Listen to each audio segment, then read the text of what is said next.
हाँ जी, कैसे है बच्चों? सिंथेसिस चल रही है हमारी। सिंथेसिस में हम पढ़ रहे हैं सिंपल सेंटेंस। सिंपल सेंटेंस का पहला टॉपिक जो आपका पार्टिसिपल का था, उसकी वीडियो पहले हम बना चुके हैं और उसकी एक एक्सरसाइज की भी वीडियो दे चुके हैं। दोनों का ही लिंक आपको डिस्क्रिप्शन में मिल जाएगा, अगर नहीं देखी है तो वहां से देख लीजिएगा। चलिए, आज एक नया टॉपिक पढ़ेंगे, नाम है नॉमिनेटिव एब्सोल्यूट। तो सबसे पहले ये जानते हैं कि ये नॉमिनेटिव एब्सोल्यूट होता क्या है, किसे कहते हैं नॉमिनेटिव एब्सोल्यूट। तो देखिए, नॉमिनेटिव का मतलब होता है नाम मात्र के लिए, केवल नाम मात्र के लिए, और एब्सोल्यूट का मतलब होता है पूर्ण रूप से। जो पूर्ण रूप से नाम मात्र के लिए है उसे हम नॉमिनेटिव एब्सोल्यूट कहेंगे। ओके, यानी केवल नाम मात्र के लिए आएगा, उसका इफेक्ट किसी पर नहीं पड़ेगा। वो कौन सी चीज होगी जो नॉमिनेटिव एब्सोल्यूट होगी, केवल नाम मात्र के लिए होगी? वो जब सेंटेंस बनाएंगे तब बताएंगे, वहां से ज्यादा क्लियर हो जाएगा आपको। ठीक है, तो चलिए शुरू करते हैं। सबसे पहले नॉमिनेटिव एब्सोल्यूट। नॉमिनेटिव एब्सोल्यूट का प्रयोग कब करेंगे? देखिए, मैं बार बार कह रहा हूं, पार्टिसिपल में भी मैंने बहुत कहा था कि कब प्रयोग करेंगे ये आपको रटना होगा, तभी आप सिंपल सेंटेंस बना पाएंगे, वरना नहीं बना पाएंगे। मैंने प्रेजेंट पार्टिसिपल, पास्ट पार्टिसिपल और परफेक्ट पार्टिसिपल तीनों के बताए हैं कब प्रयोग करेंगे, और रूल रट लीजिए। इसको भी देखिए, नॉमिनेटिव एब्सोल्यूट का प्रयोग कब करेंगे। नंबर एक, जब दिए गए सभी वाक्यों के सब्जेक्ट अलग अलग होते हैं। जितने भी सेंटेंस हमें दिए जाएंगे, कम से कम 2 होंगे, तो दोनों के सब्जेक्ट अलग अलग होने चाहिए, एक से नहीं होने चाहिए। एक से होंगे तो नॉमिनेटिव एब्सोल्यूट कभी नहीं लगेगा। ओके। नंबर 2 कंडीशन बनती है कि एक वाक्य में किए गए कार्य का परिणाम यानी कि रिजल्ट दूसरे वाक्य में दिया जाता है। अब कैसे पता करेंगे कि ये रिजल्ट है? वैसे तो मैंने आपको पिछली वीडियो में बता दिया है कि रिजल्ट कौन सा होता है, लेकिन मैं दोबारा बता देता हूं आपको कि जो काम नॉर्मली होता है वो रिजल्ट है, और जो काम नॉर्मली नहीं होता वो रिजल्ट नहीं है। ठीक है, जो काम नॉर्मल होता है वो रिजल्ट है, और जो काम नॉर्मल नहीं होता वो रिजल्ट नहीं है। बस सिंपल सा इतना ही देख लीजिए, और क्लियर आगे सेंटेंस में करता हूं। मैंने यहाँ एक सेंटेंस लिखा, ये 2 सेंटेंस है, सॉरी एक नहीं, और ब्रैकेट में लिख दिया जाएगा सिंपल सेंटेंस बनाओ।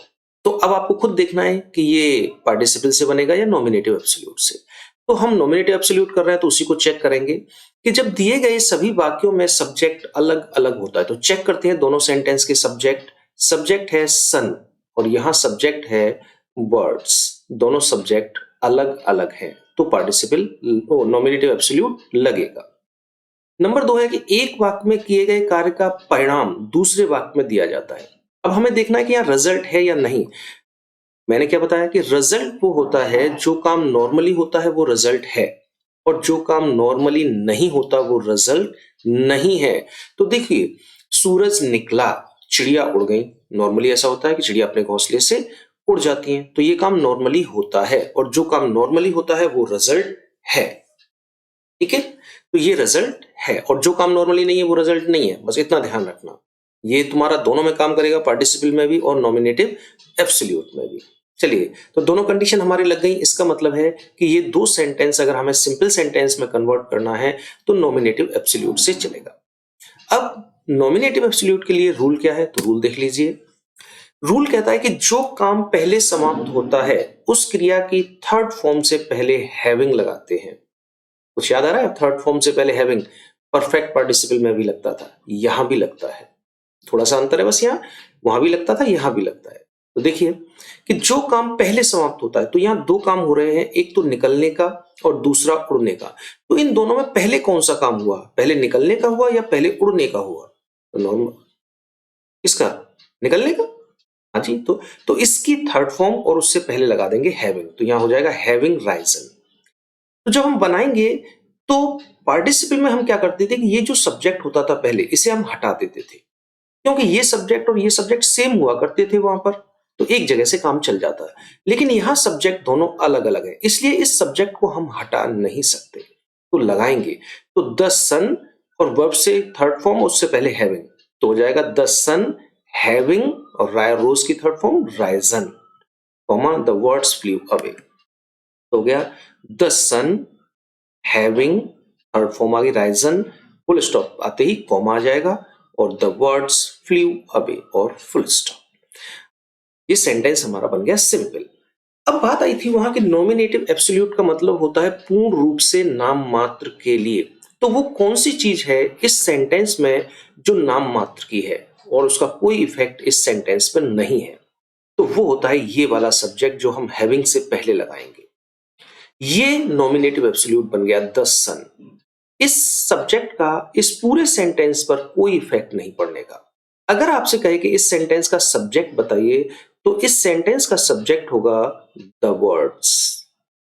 ठीक है, वर्ब होगी फ्लू अवे, और जो भी वर्ब आनी है, जो भी प्रोनाउन आना है, जो कुछ भी आना है वो इस सब्जेक्ट के अकॉर्डिंग आएगा, इसके अकॉर्डिंग कुछ नहीं आएगा। ये सिर्फ नाम मात्र के लिए है, तो इसे हम कहेंगे nominative absolute the sun. Okay, चलिए कुछ एग्जाम्पल और देख लेते हैं, लेकिन उससे पहले रट लीजिए कि नॉमिनेटिव एब्सोल्यूट का प्रयोग कब होता है? सब्जेक्ट डिफरेंट डिफरेंट होने चाहिए और रिजल्ट होना चाहिए। और रूल कहता है कि जो काम पहले समाप्त हो उस क्रिया की थर्ड फॉर्म से पहले हैविंग लगा दीजिए। इसको रट लीजिए। आगे हम एग्जाम्पल देखते हैं। The teacher entered the class, student stood up. Teacher class में प्रवेश किया, विद्यार्थी खड़े हो गए। देखिए नॉमिनेटिव एब्सोल्यूट लगेगा या नहीं, तो पहली कंडीशन है दिए गए सभी वाक्यों के सब्जेक्ट अलग अलग होने चाहिए। स्टूडेंट्स और यहाँ टीचर अलग अलग है। और नंबर 2, रिजल्ट होना चाहिए।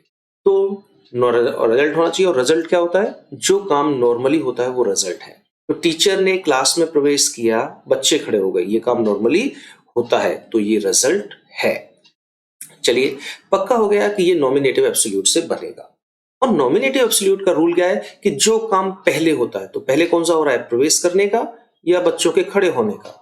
पहले टीचर ने एंटर किया, तो ये काम पहले हुआ, तो इसकी थर्ड फॉर्म और उससे पहले हैविंग, और इस सब्जेक्ट को हम लिखेंगे तो क्या हो जाएगा?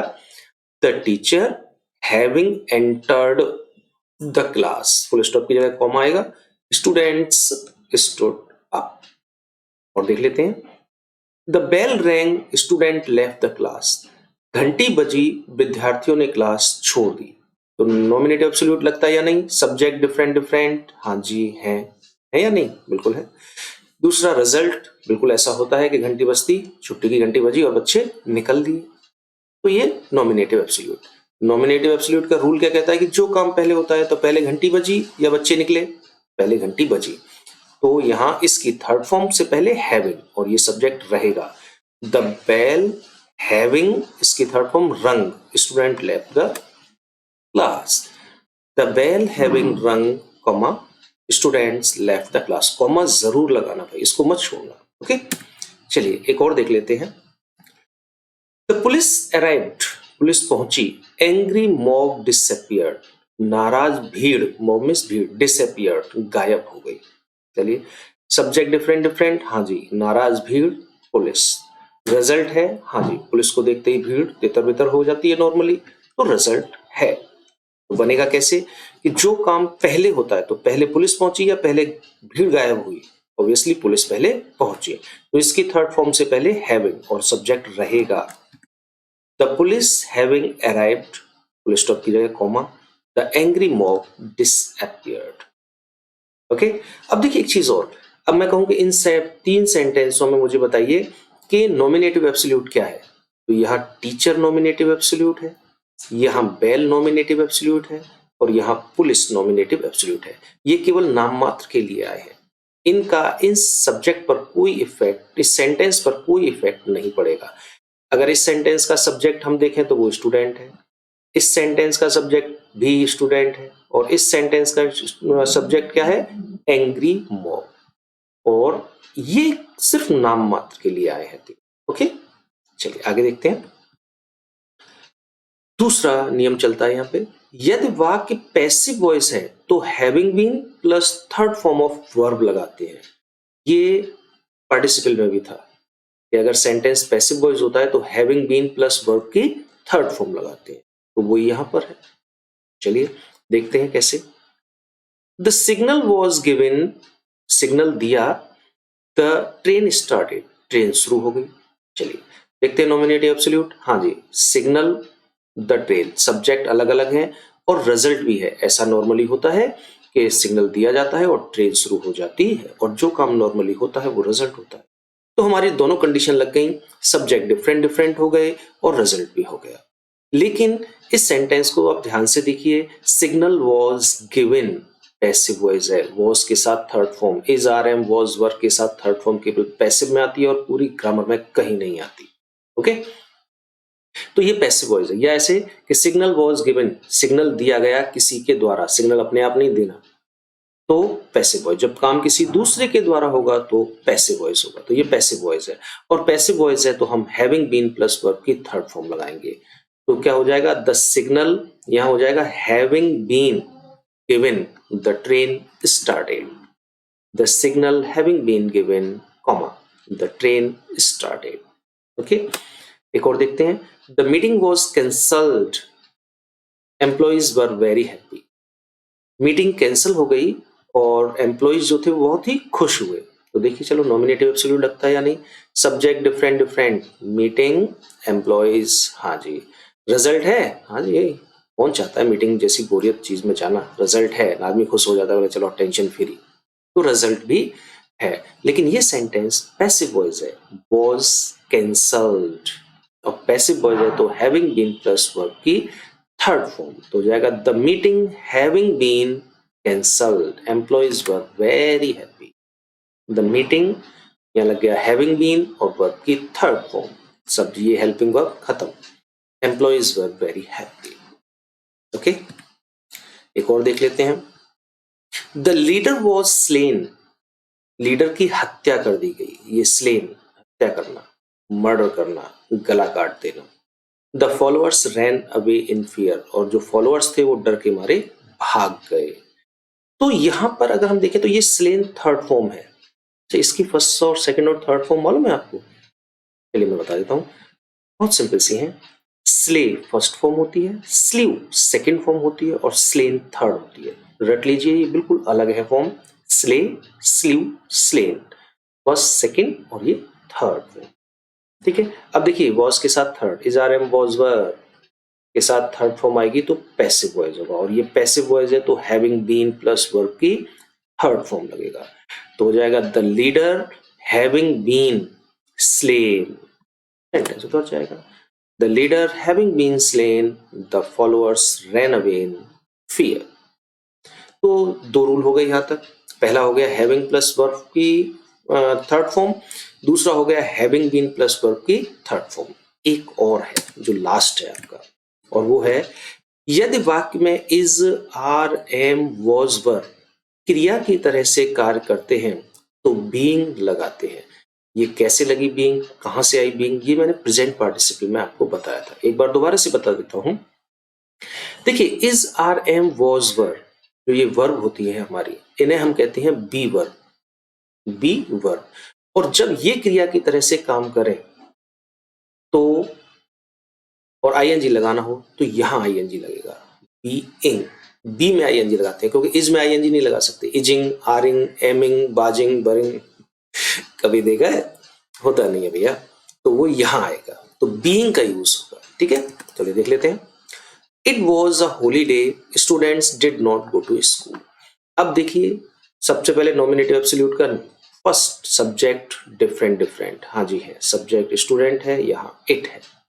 दूसरा रिजल्ट, रिजल्ट भी है, हॉलीडे थी इसलिए बच्चे नहीं गए, नॉर्मली छुट्टी में कौन जाता है, नहीं जाता, तो ये रिजल्ट भी हो गया। अब देखिए रूल कहता है कि जो काम पहले खत्म होता है, तो पहले छुट्टी थी इसलिए बच्चे नहीं गए, या बच्चे नहीं गए तो छुट्टी हुई, पहले छुट्टी थी इसलिए बच्चे नहीं गए, तो ये काम पहले हुआ। लेकिन यहाँ हॉलीडे तो वर्ब तो नहीं है और वर्ब कोई दिखाई भी नहीं दे रही, और जब वर्ब ना हो तो हेल्पिंग वर्ब ही क्या बन जाएगी आपकी, वर्ब बन जाती है, ये मैं पहले बता चुका हूं। जैसे बताया था Ram is a good boy, अब इसमें वर्ब क्या है, इज, हेल्पिंग वर्ब नहीं है, वर्ब है वहां पे हमारे, तो यहाँ ये वर्ब हो गई। और जब is, are, am, was verb की तरह से काम करेंगे तो हम बीइंग लगाएंगे, और ये सब्जेक्ट रहेगा, it being a holiday students did not go to school, हो गया it being a holiday students did not go to school. और देखते हैं, the day is very hot, दिन बहुत गर्म है, I will not go out, मैं बाहर नहीं जाऊंगा, सब्जेक्ट डिफरेंट डिफरेंट, जी रिजल्ट भी है, हाँ जी बहुत गर्मी है, कौन निकलना चाहेगा घर से बाहर, नॉर्मली कोई नहीं निकलेगा। अब नॉमिनेटिव एब्सोल्यूट नियम क्या कहता है कि जो काम पहले होता है, तो पहले बताइए गर्मी ज्यादा थी इसलिए घर से नहीं निकलेगा, या घर से नहीं निकलेगा इसलिए गर्मी बढ़ जाएगी? गर्मी बहुत ज्यादा थी इसलिए घर से नहीं निकलेगा। तो यहाँ जो वर्ब है वो ये है, इज, हेल्पिंग वर्ब नहीं है, ये वर्ब की काम कर रही है क्योंकि उसमें कोई और वर्ब है ही नहीं, और जब वर्ब नहीं होती तो हेल्पिंग वर्ब वर्ब का काम करती है। तो लगा दीजिए बीइंग, तो क्या होगा, the day being very hot, the day being very hot, comma I will not go out. Class was over, we return home, class over हो गई, हम घर वापस आ गए। सब्जेक्ट डिफरेंट डिफरेंट, हाँ जी रिजल्ट है, हाँ जी नॉर्मली होता है क्लास खत्म हो गई बच्चे घर आ जाते हैं अपने, कुछ लोग आवारागर्दी करने निकल जाते हैं लेकिन लौट के घर ही आते हैं, चलो कोई बात नहीं। तो नॉमिनेटिव एब्सोल्यूट लगेगा। नॉमिनेटिव एब्सोल्यूट का नियम क्या कहता है कि जो काम पहले समाप्त होता है, तो पहले क्लास ओवर हुई या पहले हम घर वापस आ गए, ऑब्वियसली पहले क्लास ओवर हुई। लेकिन ओवर एडजेक्टिव है तो इसमें वर्ब क्या है, कोई वर्ब नहीं है, तो फिर यही वर्ब है हमारी, और ये वर्ब है तो क्या लगाएंगे, बीइंग, तो class being over, we return home, class being over, comma, comma का ध्यान रखना भाई, वी रिटर्न होम। ओके, बस काम खत्म। ये 3 रूल हो गए आपके। पहले हो गया हैविंग प्लस वर्ब की थर्ड फॉर्म, अगर पैसिव वॉइस है तो हैविंग बीन प्लस वर्ब की थर्ड फॉर्म, और अगर is, are, am, was, were verb की तरह से काम करेंगे तो बीइंग का यूज होगा। बस ये 3 रूल है नॉमिनेटिव एब्सोल्यूट के लिए। यहाँ नॉमिनेटिव एब्सोल्यूट क्या है, यहाँ इट है, यहाँ डे है, और यहाँ क्लास है। समझ गए? क्लियर? ओके।